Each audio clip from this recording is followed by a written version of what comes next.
अब अग्निपथ पर चलेगा देश का हर नागरिक। भारतीय सेना में 4 साल के लिए सेवा देना होगा जरूरी। अब कोई संगठन न युवाओं को बरगला पाएगा, न ही ब्रेन वॉश होगा। सिर्फ और सिर्फ देशभक्ति दिखेगी।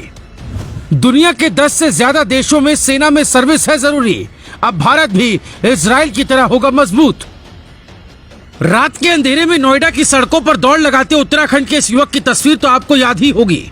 न जाने देश के कोने कोने में और कितने प्रदीप मेहरा आर्मी ज्वाइन के लिए अपना पसीना बहा रहे हैं। ऐसे लोगों का सपना अब जल्द पूरा होने वाला है।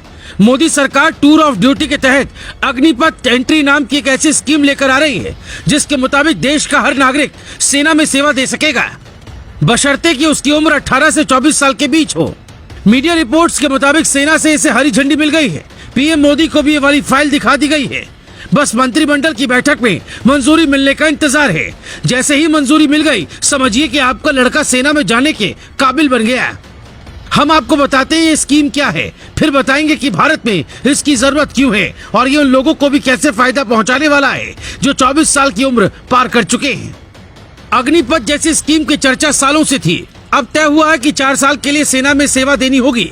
अग्निपथ के तहत भर्ती होने वाले जवानों को अग्निवीर कहा जाएगा, जो सेना का हर कदम पर साथ देंगे।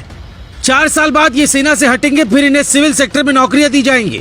बेरोजगारी खत्म होगी। ये भी कहा जा रहा है कि सिर्फ 25% लोग हटाए जाएंगे और 50% को स्थायी किया जाएगा। इससे सरकार को वेतन, भत्ता और पेंशन के रूप में हजारों करोड़ की बचत होगी, जिससे रक्षा बजट बढ़ेगा। पहले इंडियन आर्मी में इसे ट्रायल के तौर पर लागू किया जाएगा, उसके बाद नेवी, एयरफोर्स में लागू होगा। 18 से 24 साल का युवा जो शारीरिक रूप से फिट हो आवेदन कर सकता है। उसे फिजिकल टेस्ट देना होगा। अभी इससे लेकर ज्यादा गाइडलाइन सामने नहीं आई है, लेकिन इससे जिन्हें ये लग रहा है कि सिर्फ सरकार को फायदा होगा, वो ये जान ले कि जनता को इससे क्या क्या मिलने वाला है। सबसे पहली और बड़ी बात तो ये कि देश की सुरक्षा और चाक चौबंद हो जाएगी, क्योंकि सेना के पास जवानों की कमी नहीं होगी। 2 साल से भर्ती न होने की मांग को लेकर अप्रैल 2022 में जो युवा जंतर मंतर पर प्रोटेस्ट को मजबूर थे, उन्हें सेना में जाने और देश की सेवा करने का शानदार मौका मिलेगा।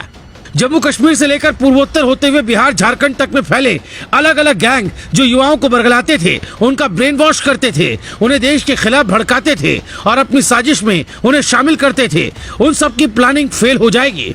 क्योंकि तब 12वीं पास करने के बाद जिस भी युवा के पास कोई विजन नहीं होगा, जिसे सिर्फ और सिर्फ सेना में जाने का सपना दिखेगा, वो सीधा अपना सर्टिफिकेट लेकर पहुंचेगा, फिजिकल टेस्ट में पास होगा और फिर अग्निवीर बन जाएगा। वैसे भारतीय सेना में शॉर्ट कमीशन यानी अस्थायी नियुक्ति वाला फॉर्मेट पहले से ही है, जिसके मुताबिक 4 साल तक के लिए कोई भी सेना में सेवा दे सकता था, लेकिन बाद में इसे बढ़ाकर 10 साल कर दिया गया। हालांकि अब तक ये सबके लिए अनिवार्य नहीं था और अग्निपथ को लेकर ऐसी जानकारी आ रही है कि इसे अनिवार्य किया जा सकता है।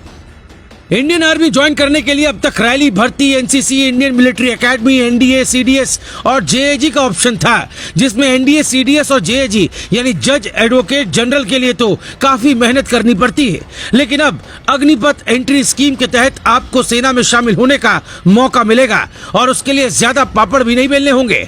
आपको ये जानकर हैरानी होगी कि इजराइल में 2 साल, दक्षिण कोरिया में 21 से 24 महीने, ब्राजील, रूस में 1 साल, सीरिया में 1.5 साल सेवा देना सभी के लिए जरूरी है।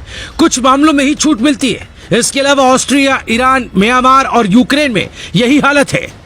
हालांकि भारत, जर्मनी, फ्रांस, अमेरिका और पाकिस्तान में ऐसे रूल नहीं है। मोदी मंत्रिमंडल से इसे मंजूरी मिलती है और इसमें सबके लिए सेना में सर्विस देना अनिवार्य रखने का रूल शामिल हुआ तो भारत ऐसा करने वाला पहला देश होगा। वैसे भी पीएम मोदी ने अपने 8 साल के कार्यकाल में सेना को इतना मजबूत किया है कि अब वो सीमा पार ऑपरेशन को अंजाम देकर सफलतापूर्वक वापस लौटाता है। चीन और पाकिस्तान को समय समय पर मुंह तोड़ जवाब देती है। तभी तो इमरान खान कहने लगे, कश्मीर की बात छोड़ो और बलूचिस्तान बचाओ। Bureau report.